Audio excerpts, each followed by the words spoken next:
hi guys. We're going to be going through numbers 1 to 5 on our combat series that you need to know in order to test for your black belt.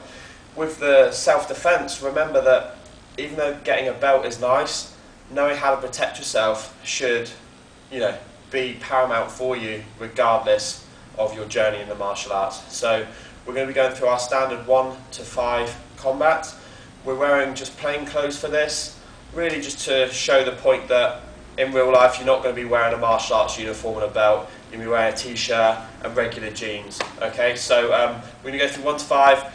Like we've done with the traditional ones, we're going to do both sides and then we're going to do them at normal speed. Make sure when you practice these that the bad guy does it realistic enough for you to be able to work the defense, but not too much that he's going to hurt you. So, make sure it's fun and you play around with it, but try to stay relaxed when you do the self-defense.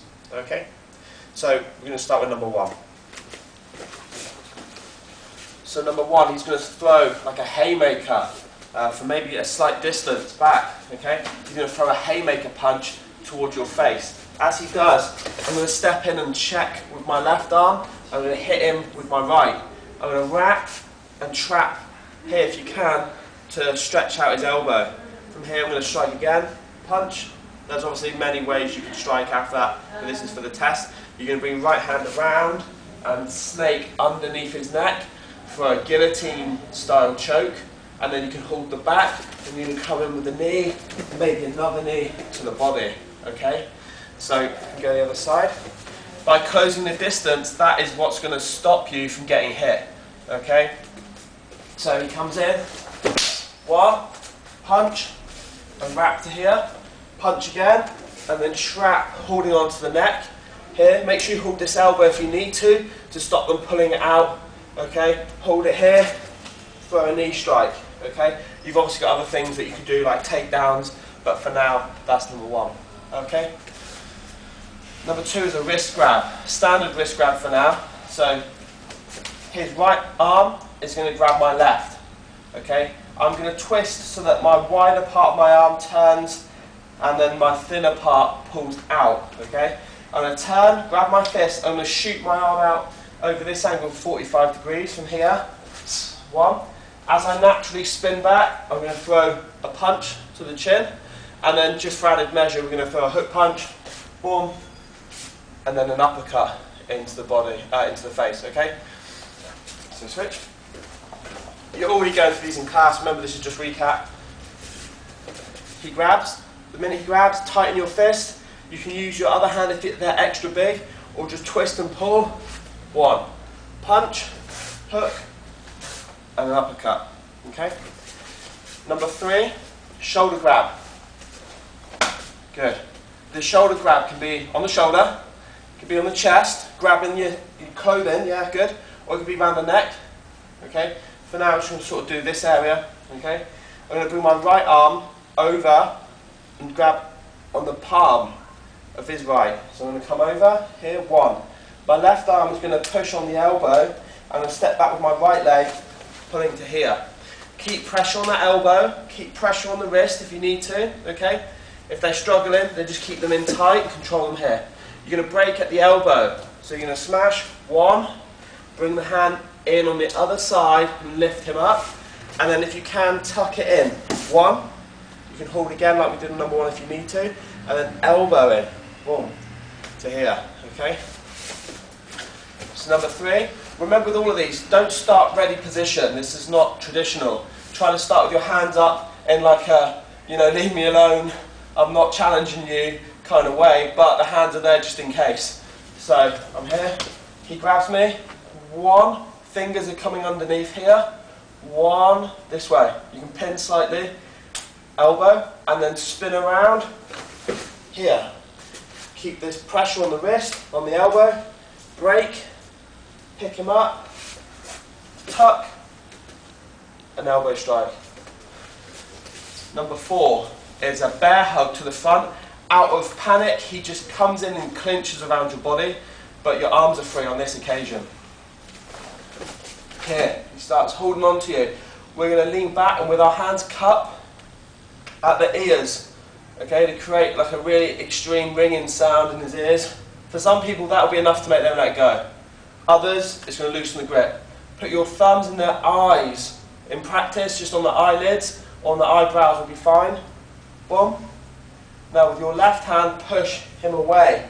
We're creating space. Elbow at his neck. Push hard on his shoulders from here and step back. 1, hold. Don't link your fingers around his neck. 1, 2. Knee to the face. Okay. 1. If one ear is too tight to the body, start whacking the other ear. So come back. 1, 2. Okay.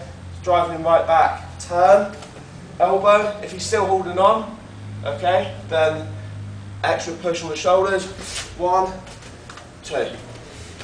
And our fifth one is our preemptive strike. So if they're coming in at you, okay, they haven't hit you, but they're sort of maybe coming up in your face, they're being aggressive, you know something's going to go down, you actually react first. But this is actually a non-violent approach. You're not punching him, you're not hurting him as such, you're just controlling him and putting him to sleep if you need to. So as he comes in, I push him on this right shoulder and I pull on the left.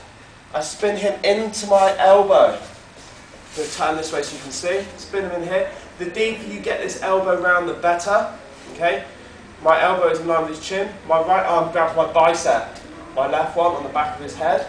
And I can put my head down and then squeeze your elbows together, lean forward and breathe in. So from here, when he taps, you stop. So I'm hardly doing anything. One more time. And he's done. Okay? If they're very strong and you push at them and they don't fully turn like that, then you have to complete the rest. So here, move. Okay? And also if they're very tall, we're similar height, okay? But if they're very tall, boom, okay, and I can't, you know, get around, you have to drop him down here. Even if he drops down, apply this choke this way, okay? So from this angle, okay, boom, here. Good. So now we'll do 1 to 5, normal speed. We're not going to hurt each other, but we're going to try to make it look fairly realistic, and you should be doing the same when you test as well, okay? So, number 1.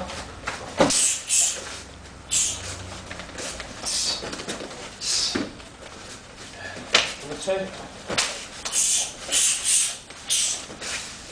3.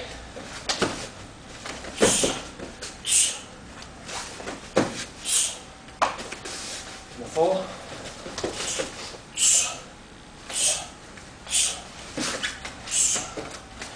Number 5. Okay. From this angle, same thing.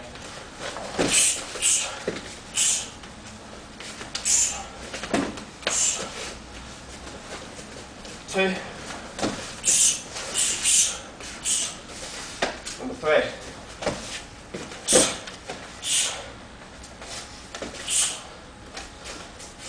Number 4.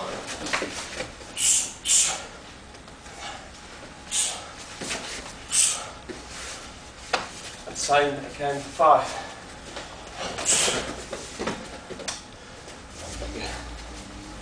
Alright.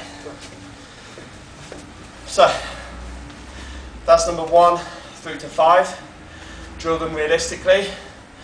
Do them many times, and over time you're going to get comfortable.